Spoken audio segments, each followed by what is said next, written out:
आदरणीय साध संगत जी, प्यार से कहना धन निरंकार जी। आशा करती हूँ सद्गुरु माता जी की कृपा से आप सभी स्वस्थ होंगे, अच्छे होंगे। आज का शीर्षक है दास। मनुष्य स्वभाव से ही अपनी प्रशंसा सुनने का इच्छुक होता है, परंतु अपनी जय जयकार करवाने के लिए अथवा अपने अहंकार की तुष्टि के लिए कुछ लोग नीच से नीच कार्य करने में भी संकोच नहीं करते। धर्म, समाज तथा राष्ट्र की तो ऐसे व्यक्तियों से हानि होती ही है। साहित्य और संस्कृतियाँ भी उनसे दूषित होने से नहीं बच पाती। अच्छे भाव को प्रकट करने वाले शब्द बुरे से बुरे प्रभाव को देने वाले बन जाते हैं।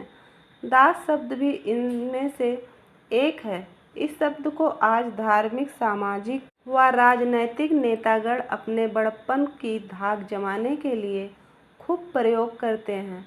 समाज को अपने इशारे पर चलाने वाले समाज के दास, जनता पर राज्य करने वाले जनता के दास, अथवा धर्म को अपने स्वार्थ प्रयोग करने वाले धर्म के सेवादार बनते हैं। इस प्रकार दास शब्द का दुरुपयोग होने से आज साधारण व्यक्ति इस पवित्र शब्द को छल कपट का घोतक समझने लगे हैं और धीरे धीरे जनसाधारण को इस शब्द से ही चिढ़ होती जा रही है। वास्तव में दास कहलाने वाले व्यक्ति को तीन बातें स्वीकार करनी पड़ती है। पहली यह है कि उसका कोई स्वामी है। दूसरी, उसने स्वामी के समक्ष आत्मसमर्पण कर रखा है। और तीसरी बात यह है कि अब वह स्वच्छंद नहीं है। इस परिभाषा के अनुसार विचार करें तो स्पष्ट दिखाई देगा कि इन तीनों बातों का पूर्णतः पालन तब ही हो सकता है जबकि स्वामी अपने आप से पूर्ण हो। स्वामी के लिए भी अनिवार्य है कि वह हर पल अपने दास का संरक्षण कर सके। यदि ऐसा ना हुआ और स्वामी ही कमज़ोर हुआ तो कभी भी डर कर अथवा वातावरण से प्रभावित होकर अथवा अपने स्वार्थी की पूर्ति के लिए वह स्वयं ही किसी दूसरी शक्ति की अधीनता स्वीकार कर सकता है। ऐसी स्थिति में अधीन के अधीन अर्थात दास के भी दास का मनोबल गिर जाना स्वाभाविक है।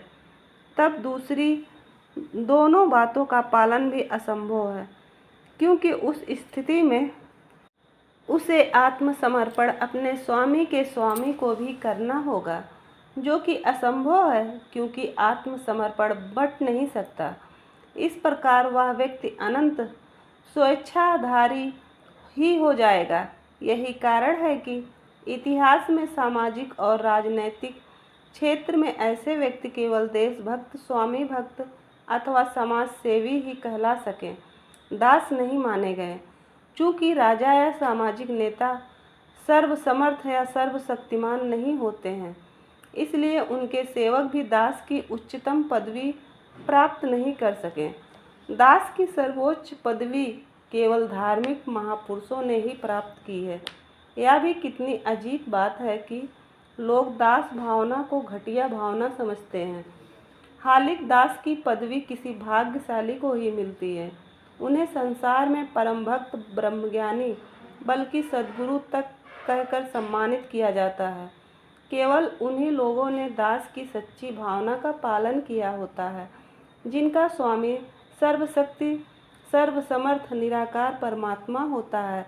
इसलिए उनको इसकी पालना में कभी किसी प्रकार की कठिनाइयों का सामना नहीं करना पड़ता। समस्त ऐश्वर्य के स्वामी प्रभु की शरण में उन्हें भी हर प्रकार से यश, कीर्ति और समृद्धि प्राप्त होती है।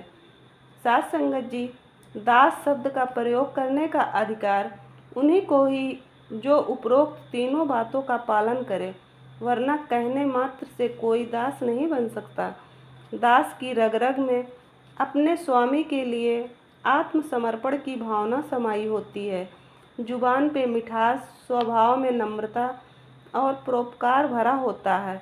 किसी भी स्थिति में उसे ना क्रोध आता है, ना अभिमान और ना ही किसी से घृणा होती है। साध संगत जी, प्यार से कहना धन निरंकार जी।